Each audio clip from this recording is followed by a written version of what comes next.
नमस्कार, इन खबर में आपका स्वागत है। आम चुनाव 2024 और इस साल के अंत में होने वाले सेमीफाइनल यानी 5 राज्यों के विधानसभा चुनाव के मद्देनजर सियासत का जो पारा है वो काफी हाई है। लोकसभा में मोदी सरकार के खिलाफ अविश्वास प्रस्ताव पर बहस हो रही है और वहां साफ दिख रहा कि किस तरीके से दोनों पक्ष चुनाव की तैयारी कर रहा है। इसी बीच में कमलनाथ का एक बहुत बड़ा बयान आया है कि जिस देश में 82% हिंदू हो वहां पर हिंदू राष्ट्र की बात ही बेमानी हो जाती है, यानी कि वो तो हिंदू राष्ट्र है ही। सुनिए क्या कह रहे हैं कमलनाथ। भारत को हिंदू राष्ट्र बनाना है, संकल्प लिया हुआ बनाने की क्या बात है। 80% तो हिंदू है ही, तो वो क्या हिंदू पैदा कर दें।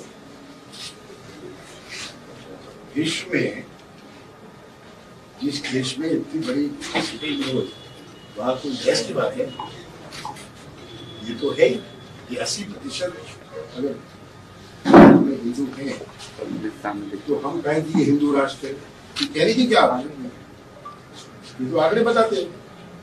सुना आपने, ये कांग्रेस के नेता हैं, मध्य प्रदेश के पूर्व मुख्यमंत्री हैं, केंद्र में कई पदों पे रह चुके हैं, कैबिनेट मंत्री रह चुके हैं और संजय गांधी के दोस्त माने जाते हैं, लिहाजा गांधी परिवार के भी खासे नजदीक हैं और वो कह रहे हैं हिंदू राष्ट्र के बारे में ये बात। स्वाभाविक सी बात है कि बीजेपी को एक मुद्दा हाथ लग गया कि कांग्रेस का एक बड़ा नेता ये बात बोल रहा है। अब इस पर सियासत शुरू हो गई है, बयानबाजी शुरू हो गई है। और इसकी शुरुआत कहाँ से हुई, ले चलते हैं हम वहीं पर। आप दरअसल जो बाबा बागेश्वर हैं, पंडित धीरेन्द्र कृष्ण शास्त्री, आजकल काफी जो है वो चमके हुए लाइमलाइट में है और हिंदू राष्ट्र की वो वकालत कर रहे हैं, जो कि बीजेपी को सूट कर रहा है।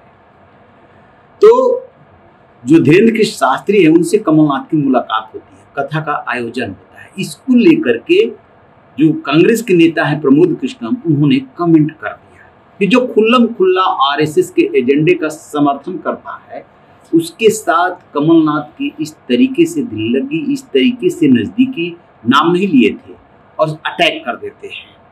उसके जवाब में जो है कमलनाथ प्रमोद कृष्णम के लिए कुछ कहते हैं कि इन सब बातों पे ध्यान देने की जरूरत नहीं है। जैसे कि प्रमोद कृष्णम ने नाम नहीं लिया था, वैसे ही कमलनाथ ने भी उनका नाम नहीं लिया, लेकिन कह दिया सब कुछ। और उसी सिलसिले में, उसी क्रम में इस बात की शुरुआत होती है और कमलनाथ बोल जाते हैं कि इस देश में तो 82% हिंदू रहते हैं, फिर हिंदू राष्ट्र की बात कैसी, यानी कि वो तो ऑलरेडी हिंदू राष्ट्र है। अब कमलनाथ ने क्यों ऐसा कहा? इतने बुजुर्ग नेता हैं, इतने अनुभवी नेता हैं। दरअसल है क्या कि गुजरात के बाद यदि हिंदुत्व की सबसे बड़ी कोई प्रयोगशाला मानी जाती है तो वो स्टेट है मध्य प्रदेश।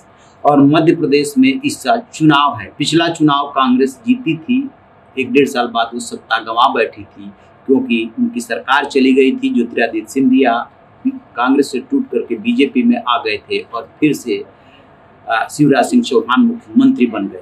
तो कमलनाथ इस बात को बखूबी जानते हैं कि जब तक हिंदुत्व का, सॉफ्ट हिंदुत्व का समर्थन नहीं किया जाएगा मध्य प्रदेश में जितना मुश्किल है, बीजेपी को बीजेपी के दांव से ही हराया जा सकता है। इसीलिए उन्होंने ये बात कही और अब जो है इस पे होने लगी है सियासत। अभी देखते रहिए आगे आगे राजनीति कितने रंग बदलती है। राजनीति का रंग गिरगिटिया होता है, गिरगिट कई रंग बदलता है, वही हाल राजनीति का है। इस पे हमारी नजर रहेगी। रही खबर, देखते रहिए इन खबर। Thank you.